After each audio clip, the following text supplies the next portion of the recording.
You've heard the news, I'm sure, by now on Coach Kush passing away, and I'm just curious, Danny, your thoughts. Well, my thoughts are it's a great day, Brad. It's not a sad day at all. We hadn't really been able to communicate with him for months and months, and his lifestyle had deteriorated to the point that, it was not even a lifestyle. And so I'm happy for him. I think it's a day that we can all remember what a great impact he had. I've been on the phone with Steve Matlock and some of the other guys this morning, and what a great impact he had on us. And the funny thing about it, Brad, is that at the time we all hated him. I mean, we if you could have tied him up, and we would have all come by and just punched him right in the face if we could have. And yet, with maturity and age and time perspective, you realize, and me probably more than any other that he ever coached, because I was a baseball player, and to this day I would still be trying to hit a curveball if it wasn't for him. And it convinced me, number one, gave me the opportunity, number two, and toughened me mentally to the point that I actually believed I could play football. And it's all because of him. I mean, other than my father, there isn't anybody that had more of an impact on my life than Frank Kush did. What did he see in you that would make him stick his foot so far up your backside, do you think, Danny? I don't know, Brad. And he signed me because I know I've heard him say several times, I was a good athlete. I played baseball, I ran track, I played basketball, and he liked the fact that I was a good athlete.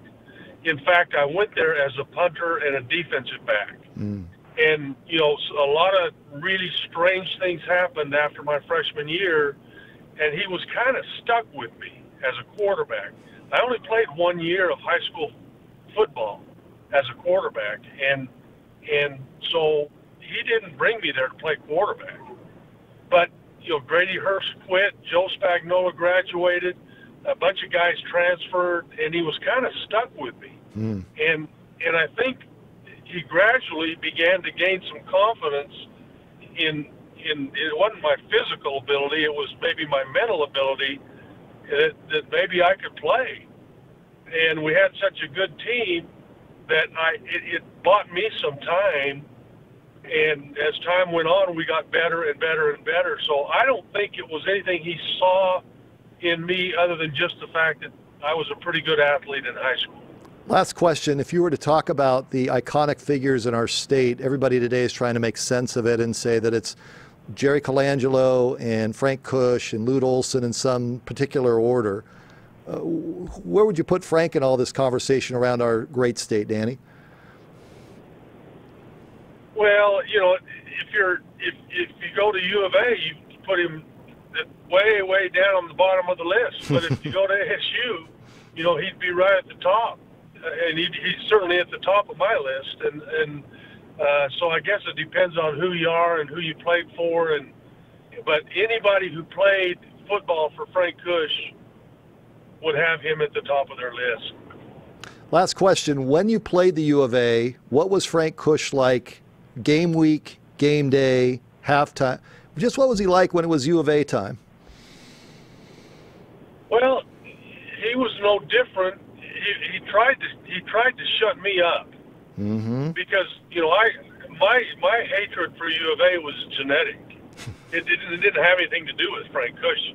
It was in my blood. It came from my dad, and so I didn't like U of A from day one.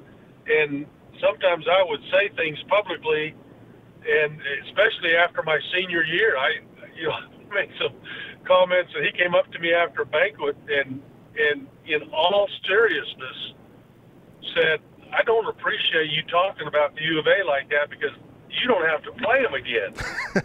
and you know, and he did. And so, but you know what? It didn't matter, Brad, if it was a U of A or a UTEP or Colorado State, or it didn't matter. He never changed. And every game was, you know, like it was the Rose Bowl to him. He did not. And when we lost, and we didn't lose very often, but when we did, it was not fun around there. Yeah. I'll let you go off that. Drive safe, and we'll catch up soon. Okay. I know we need to catch up, and we will. Thank you. Okay, Brad. Thanks. There's Danny White with us.